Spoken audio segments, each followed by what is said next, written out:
चलिए बच्चों, आज हम बीएसटी चैप्टर 2 की सेकंड क्लास लेने जा रहे हैं।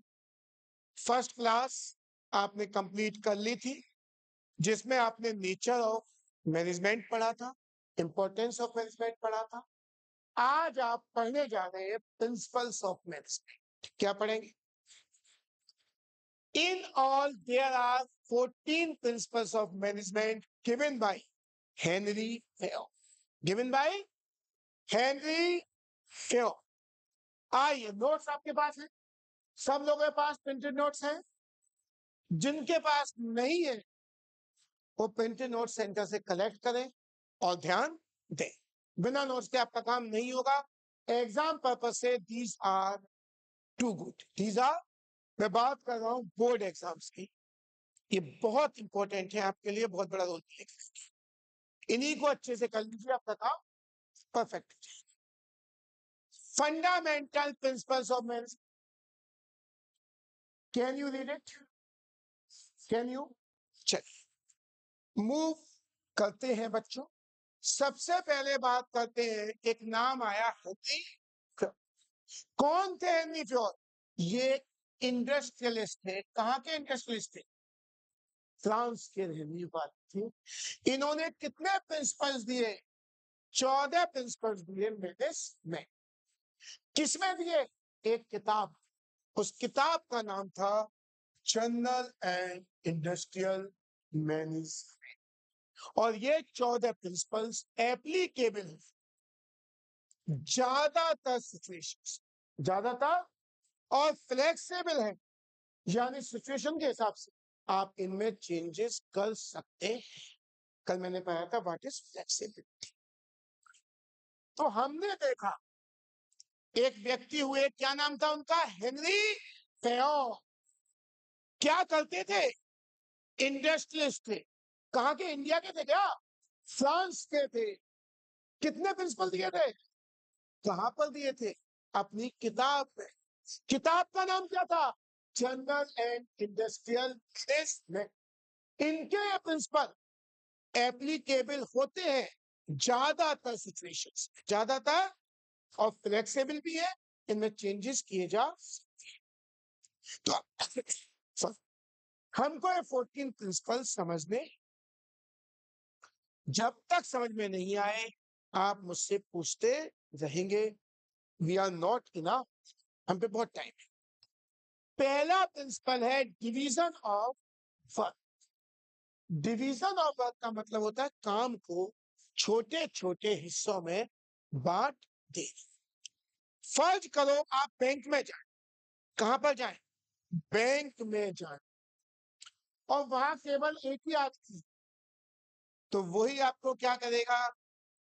सबसे पहले विड्रॉल फॉर्म देगा, पैसा निकालने का फॉर्म मांग रहे हैं, चेकबुक कर रहा है, कुछ भी, वही आपसे चेकबुक लेगा, फिर कंप्यूटर पे जाके चेक करेगा, फिर आप कहेंगे पानी, तो आपके लिए पानी लेकर आएगा, फिर जाएगा कैशियर पे कैश ढूंढेगा, फिर कैश देगा, फिर जाके दूसरे कस्टमर। क्या ऐसे बैंक काम कर पाएगा? तो बैंक ने क्या किया? वर्क को डिवाइड कर दिया छोटे छोटे फेजेस।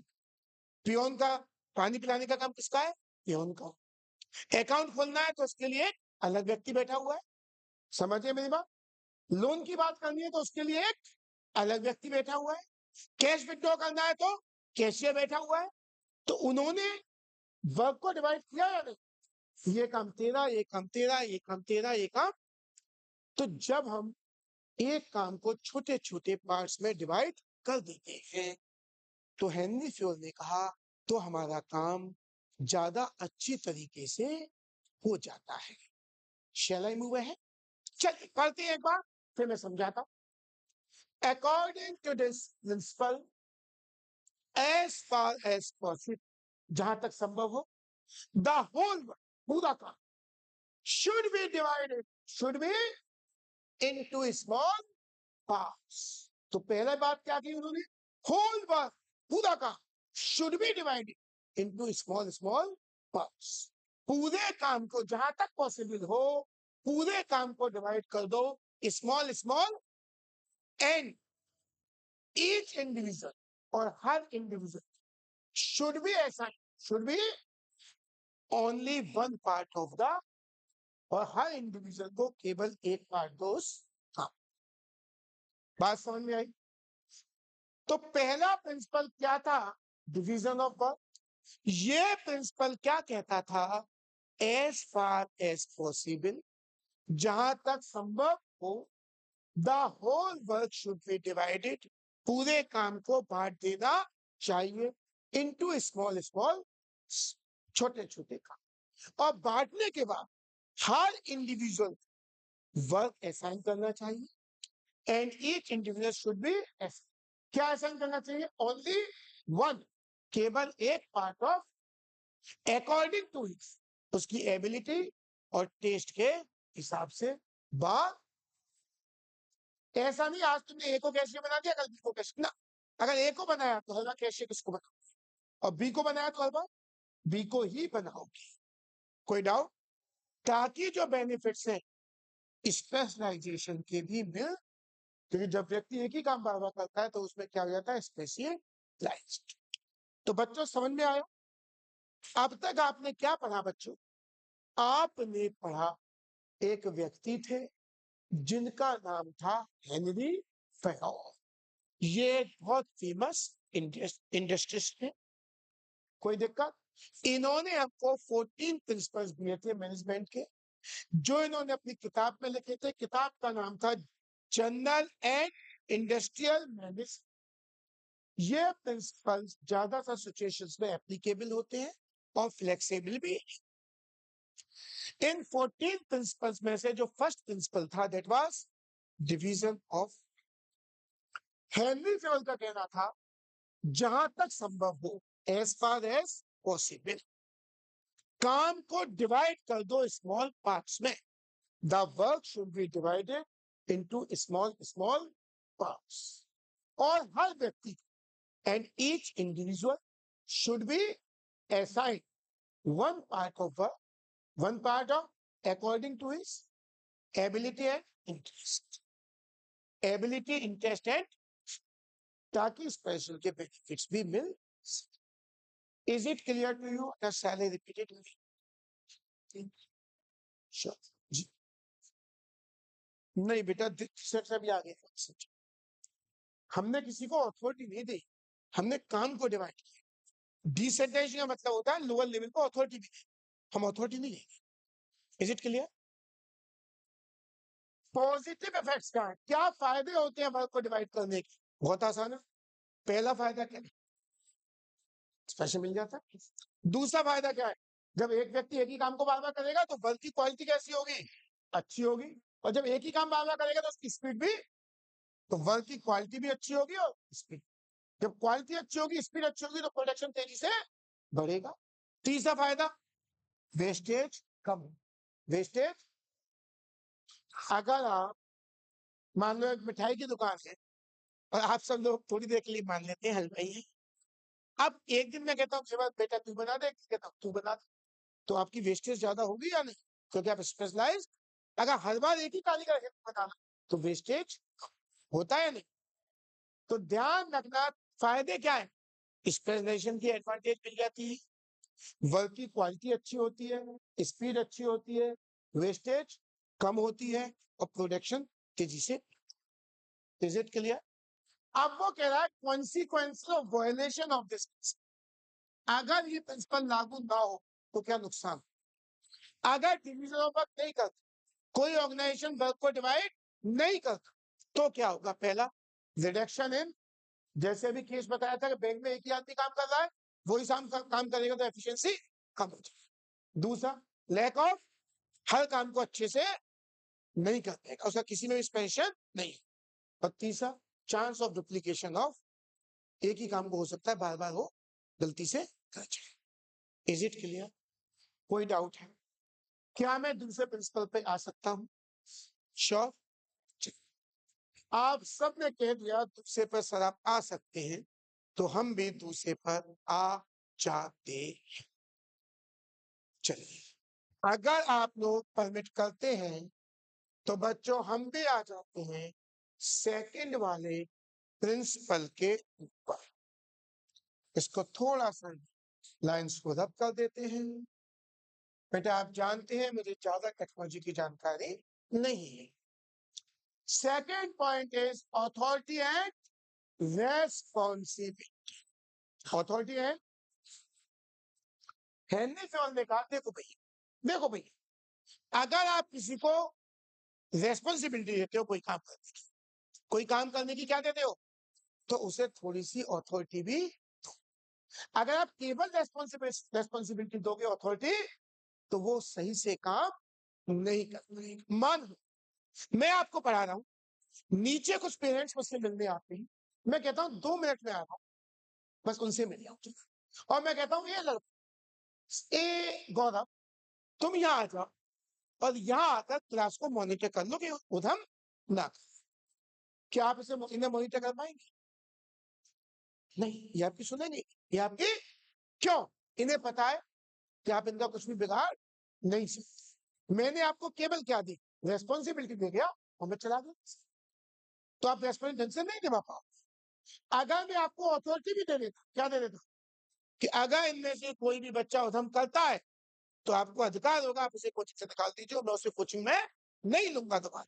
तो ये बच्चे आपसे डरेंगे, ये बच्चे आपसे डरेंगे। तो अगर आप बात समझ में आई, दोबारा बताओ, अगर आप किसी व्यक्ति को केवल रेस्पॉन्सिबिलिटी देंगे अथॉरिटी, तो वो अपनी ड्यूटी को सही तरीके से फुलफिल नहीं कर पाएगा, क्योंकि उसके सबॉर्डिनेट, उसके जूनियर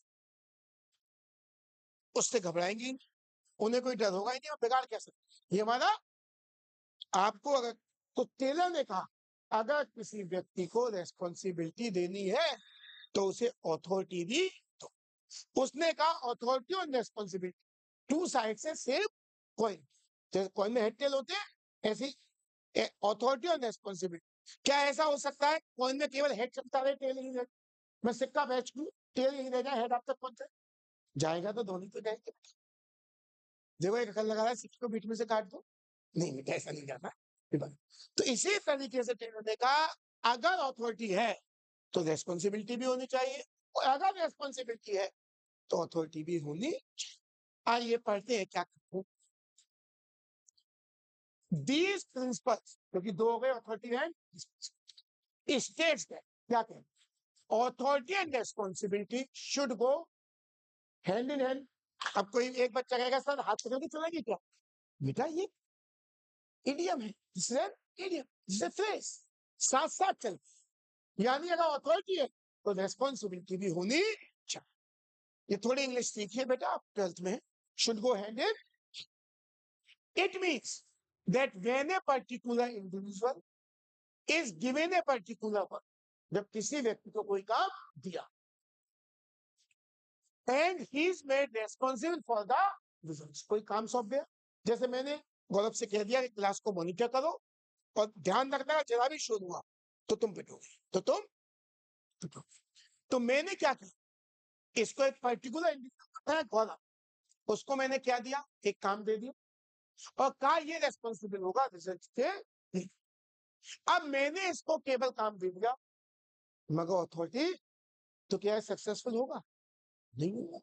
तो वो कह रहा है this can be possible only when he is given sufficient authority to discharge his responsibility. उसे अथॉरिटी भी देनी चाहिए। अगर आप केवल रेस्पॉन्सिबिलिटी दोगे तो वो अपनी ड्यूटी को ढंग से परफॉर्म नहीं कर पाएगा। Is it clear? Shall I read it once more? Shall I? These principles state that authority and responsibility should go hand in, एक साथ जाएंगे. It means that when a particular individual is given a particular responsibility आपने उसको दी, and he is made responsible for the results सही आने चाहिए. This can be possible. तो results तभी अच्छे दे पाएगा when he is given sufficient authority. तो वो रिजल्ट तभी अच्छे दे पाएगा जब उसे सफिशिएंट अथॉरिटी भी दी जाती है। तो क्या दोबारा रिपीट करूं? कोई भी डाउट हो बेटा बताओ, एक बार जोर से बोल दो, रिपीट करूं या नहीं? अमन, चमन, रमन, किसी को दिक्कत? ना अमन को दिक्कत, ना चमन को, ना रमन को। चलिए अब हम बात करेंगे पॉजिटिव इफेक्ट्स। किसकी बात करेंगे? क्या फायदे होंगे अथॉरिटी और रेस्पॉन्सिबिलिटी दे? जब व्यक्ति के पास अथॉरिटी भी है और रेस्पॉन्सिबिलिटी भी है तो वो काम कर देगा तुरंत, उसमें कोई भी दे तो वर्क अचीव हो जाएगा बिना किसी डिले के। ठीक। और जो आपका एम्प्लॉय है उसका कॉन्फिडेंस लेवल भी बढ़ जाएगा कि चलो मुझे जिम्मेदारी थी तो मुझे अथॉरिटी भी तो दी है। समझे? दूसरा फायदा होगा उसका कॉन्फिडेंस लेवल बढ़ जाए और अथॉरिटी का मिसयूज नहीं होगा क्योंकि उसकी रेस्पॉन्सिबिलिटी भी।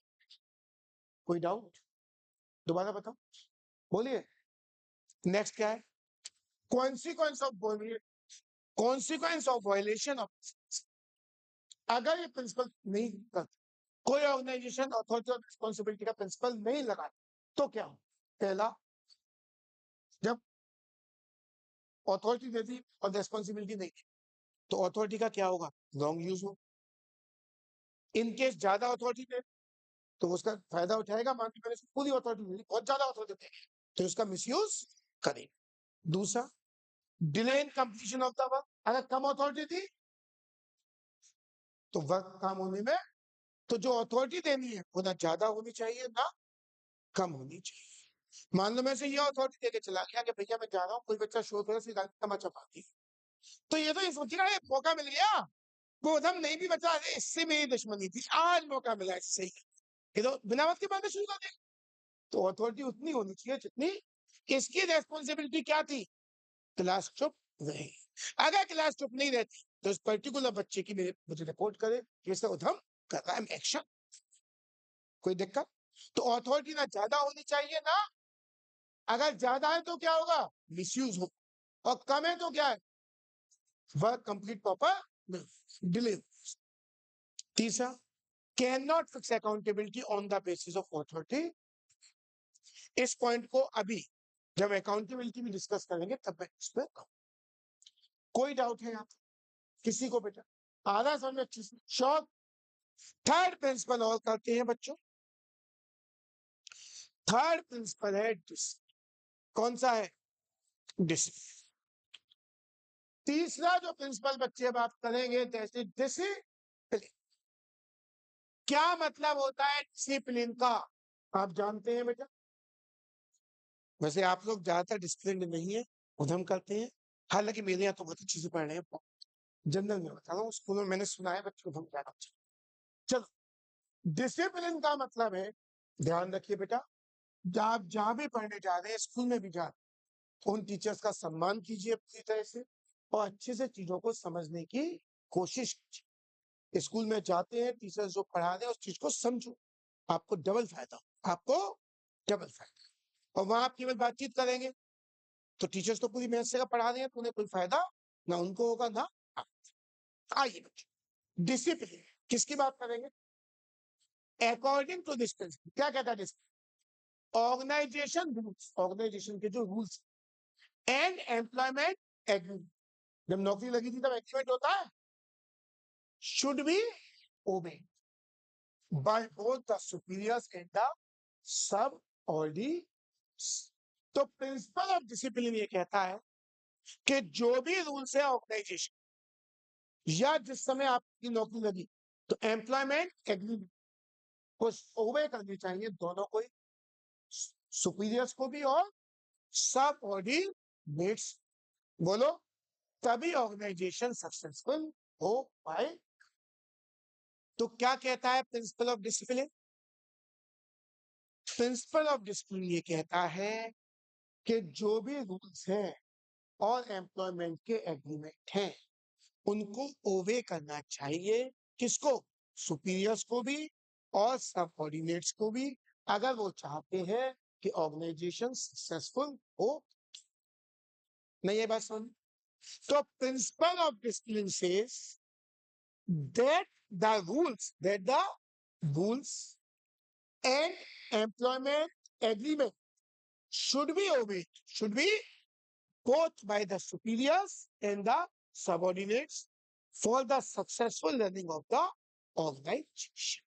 Without भाषा को आपने सब चेंज, कोई दिक्कत? क्या फायदा होगा अगर डिसिप्लिन? बेटा आप बताओ, अभी मैं पढ़ा रहा होता, एक एक से बात कर रहा होता, एक एक से कर रहा होता, समझ में कुछ नहीं आता? क्या बात है, तो आपकी एफिशिएंसी बढ़ रही है या नहीं? तो अगर आप डिसिप्लिन है तो आपकी एफिशिएंसी कैसी होगी? बेटर। ध्यान रखिए, डिसिप्लिन है तो कैसी होगी? आज से कुछ साल पहले तक स्कूलों की रेपुटेशन बहुत अच्छी होती थी, मगर पिछले कुछ समय से वो गिर रही है। क्यों गिर रही है? डिसिप्लिन कम हो रहा है। तो ध्यान रखना, डिसिप्लिन ऑर्गेनाइजेशन में हमेशा कैसी रेस्पॉन्सिबिलिटी होती है? Better, better. अगर मैं क्लास ले रहा हूँ और कुछ बच्चे उधम कर रहे हैं और मैं उनको एकोमोडेट करता रह रहा हूँ, ध्यान नहीं दे रहा, तो क्या होगा? धीमे धीमे मेरी कुछ खत्म हो जाए। अगर मैं उनको आज ही निकाल देता हूँ, भले मुझे फाइनेंशियल लॉस, मेरी रेपुटेशन आएगी मेंटेन। तो दूसरी बात क्या होती है? डिसिप्लिन ऑर्गेनाइजेशन की बेटर रेपुटेशन होती है किसके बीच में? लोगों के बीच में। तीसरा, अच्छे से काम होता है, सिस्टमैटिक वर्क। तो तीन फायदे हैं डिसिप्लिन ऑर्गेनाइजेशन के। पहला फायदा क्या है? एफिशिएंसी बेटर होती है। दूसरा फायदा क्या है? बेटर रेपुटेशन बनती है ऑर्गेनाइजेशन। और तीसरा फायदा क्या है? सिस्टम है। Is it clear? क्या हो अगर इस प्रिंसिपल को पूरा नहीं किया जाए? क्या हो अगर डिसिप्लिन ना हो? जैसे अभी प्रेम बाबू अमन की तरफ देख रहे थे, कुछ बात करने की चेष्टा कर रहे थे, नहीं कर पाए, वो अलग बात है। तो क्या हो अगर ऐसे डिसिप्लिन ना हो? मैं इस चीज को इग्नोर करता रहूं। ध्यान रखना, डिसऑर्डर, सब हौच-पौच हो जाए। कंफ्यूजन, जैसा अभी थोड़ी देर पहले हमने अकाउंट क्लास में देखा था, हमने देवांश से एक बेसिक ये पूछा था कि 2 सेकंड पहले मैंने क्या बोला था, और देवांश को ध्यान क्यों नहीं ध्यान था? तो ये बातों में लगे हुए थे, बैग बंद करने में लगे थे, छुटकी। तो क्या होता है बेटा? कंफ्यूजन, क्योंकि डिसिप्लिन नहीं है। और chaos, chaos है, chaos। chaos का मतलब जानते हैं? कोई कंफ्यूजन की स्थिति। प्लीज। तो अगर डिसिप्लिन नहीं है तो डिसऑर्डर होगा, कंफ्यूजन होगा, chaos की स्थिति, वेस्टेज ऑफ रिसोर्स। अगर डिसिप्लिन नहीं होगा तो रिसोर्सेज का क्या होगा? वेस्ट। मैं भी एक रिसोर्स हूं, मैं अपनी एनर्जी वेस्ट कर रहा हूं, आपको चीज सिखाने की कोशिश कर, तो आप डिसिप्लिन ही नहीं है, वो उससे बात कर रहा है, मान लो अभी है, मान लो नहीं, तो आपकी समझ में कुछ आता? तो मेरे रिसोर्सेज भी बेकार जाते ही नहीं जाते? ये पंखा, ये लाइट, ये एसी, सब बेकार जा रहा होता। Delay in work, delay in due to absence of rules and, अगर कोई रूल एंड रेगुलेशन ना हो तो क्या हो? वर्क में डिले।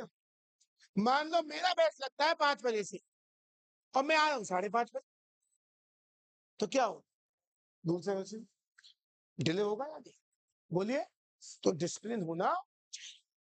तो प्यारे से बोले से अच्छे से बच्चों, खुश हो जाओ, तो लीव कर दिए, प्यारे से बोले से और अच्छे से, ठीक है?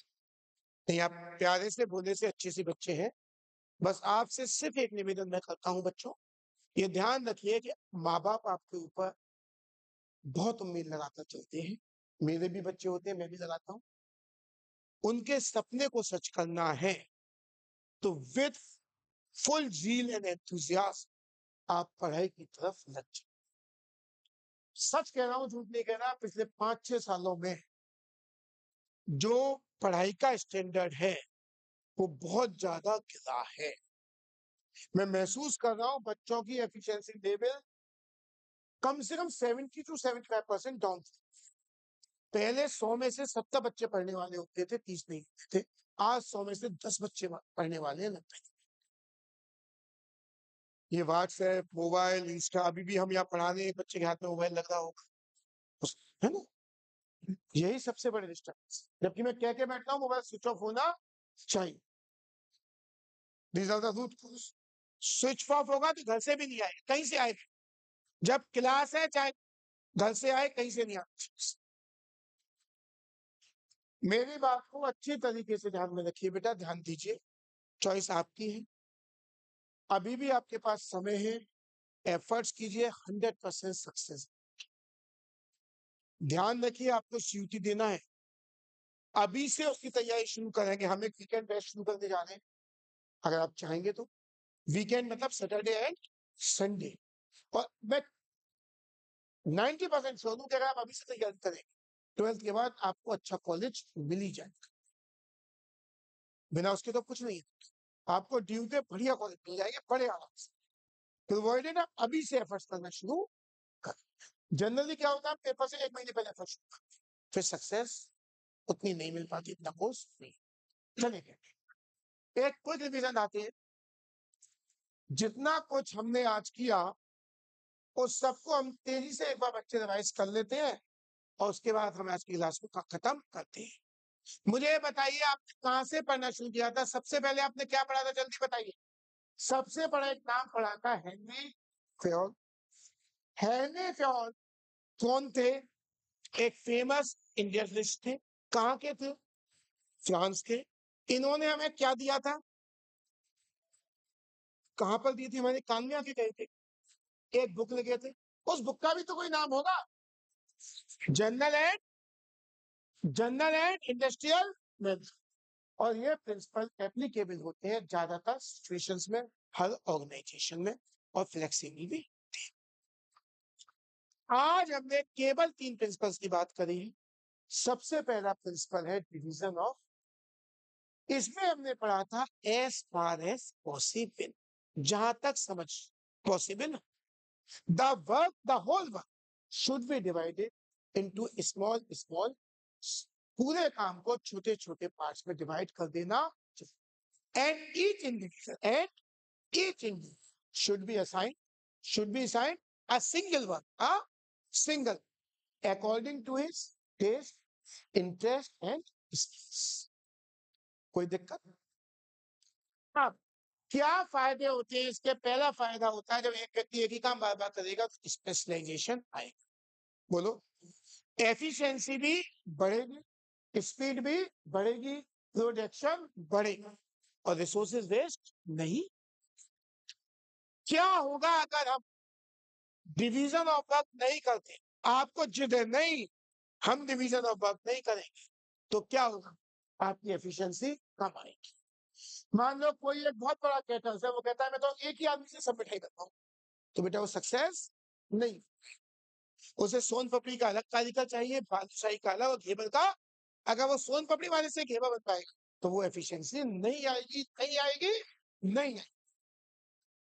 एफिशिएंसी नहीं आएगी, स्पेशलाइजेशन की कमी होगी और डुप्लीकेशन के चांसेस विजिट होगा।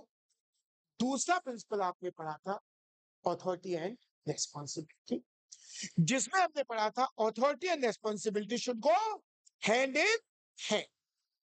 अगर आपने किसी व्यक्ति को कोई वर्क करने की रेस्पॉन्सिबिलिटी दी है तो आप उसे सफिशिएंट अथॉरिटी, सफिशिएंट मतलब ना ज्यादा ना, तो तभी वो काम को अच्छी तरीके से परफॉर्म कर पाएगा। कोई डाउट?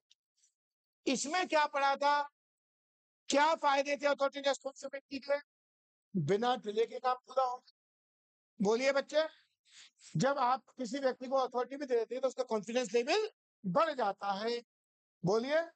और अगर सफिशिएंट अथॉरिटी है तो उसका मिसयूज नहीं, ज्यादा है तो मिसयूज हो, कम है तो काम ढंग से प्रॉपर।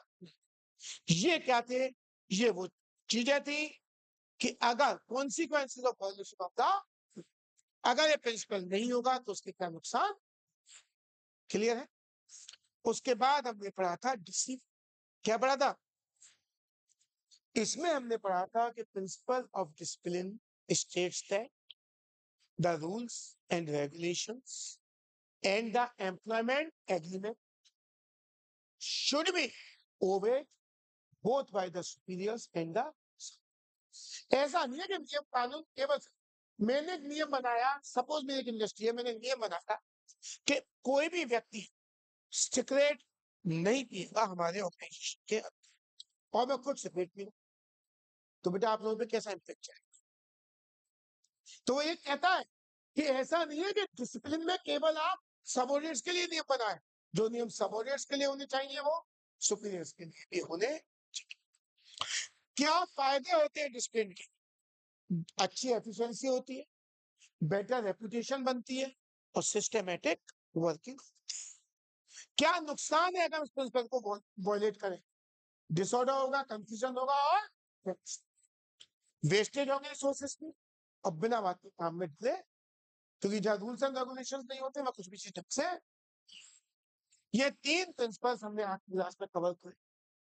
4 या 5 प्रिंसिपल हम अगली क्लास में कवर करेंगे। क्या किसी बच्चे को कोई भी डाउट है? बेटा इनको अच्छे से समझिए। अगर आप इंग्लिश ढंग से लिख सकते हैं, आप भाषा को चेंज कर सकते हैं, नहीं थोड़ा सा याद, ठीक है। थैंक यू बेटा।